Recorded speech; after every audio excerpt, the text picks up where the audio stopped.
Why would someone want to become an entrepreneur? Yeah. So they're achievement oriented. They like independence. They want more control. Those kind of psychological Yeah. elements are already, traits are inbuilt, right?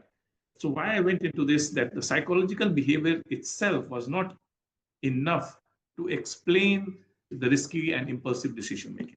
Yeah. It has to be, got to be something else, right? Yeah. So can it be a biological marker is the overall question. Yeah. Can there be an influence of a biological marker if psychology itself is not enough? Doesn't Right? explain all of it. Yeah. So, but how to prove that? So what we did was we took our sample with those who had made a decision to become an entrepreneur in the last 12 months. So it showed that there was some biological influence on these people.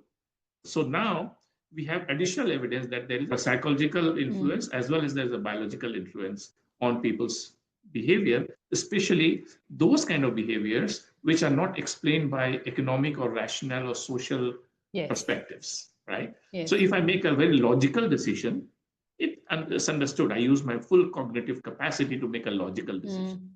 But everyone is saying, do not start this business, it's risky, and I go and do that business. That's not a logical decision. No. So it's not my mind, right? What else then it is? Why am I going against my rational thinking to do something that everyone is either not advising me to do or no one has thought about it? Yeah. And I'm ready to go alone on that path and do something groundbreaking. So I don't know whether you know this story of Steve Jobs when he actually wanted to bring an iPad, right, as a tablet. There was no tablets. There was no market. Yeah. There was no category of tablets.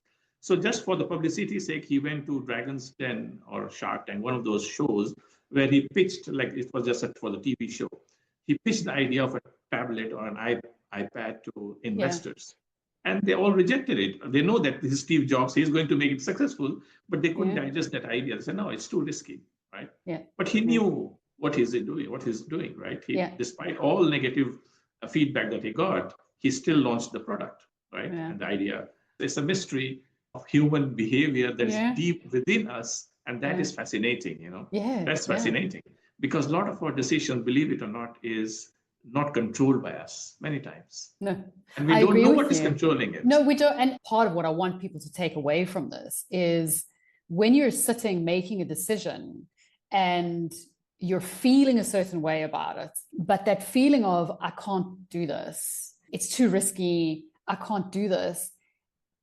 I think often we can think that that is just purely based on my assessment of my ability. The reason I decide I can't do this is because I shouldn't do it. The reason I decide I can't do this is because I don't have the confidence or I won't have the capabilities. I'm not the right person to do this. Other people can do this. So in that space where you're looking at jumping off the cliff into entrepreneurship, what are you basing that final decision on that you would step back and go, I'm not the right person to do that? And I think what's important for me is that people realize it might not be logic that's driving your decision. And this is what I want to make clear. These studies that you're doing, it doesn't mean, oh, well, there it is then. My TCR level is low, and so I'm never going to be an entrepreneur. My inner psychology and behavior, I don't have this drive, and so tough, then I'm never. No. What we're saying is step back and realize that the reason you might not be wanting to do it, or the reason that you're resisting doing it, if you will,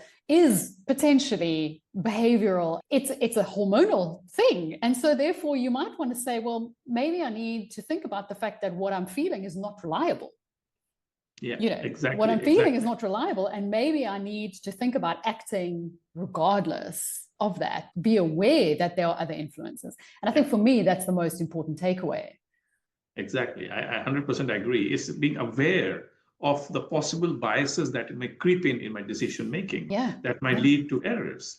So you need to hold back and eliminate all possible biases that may be that may creep into my decision making.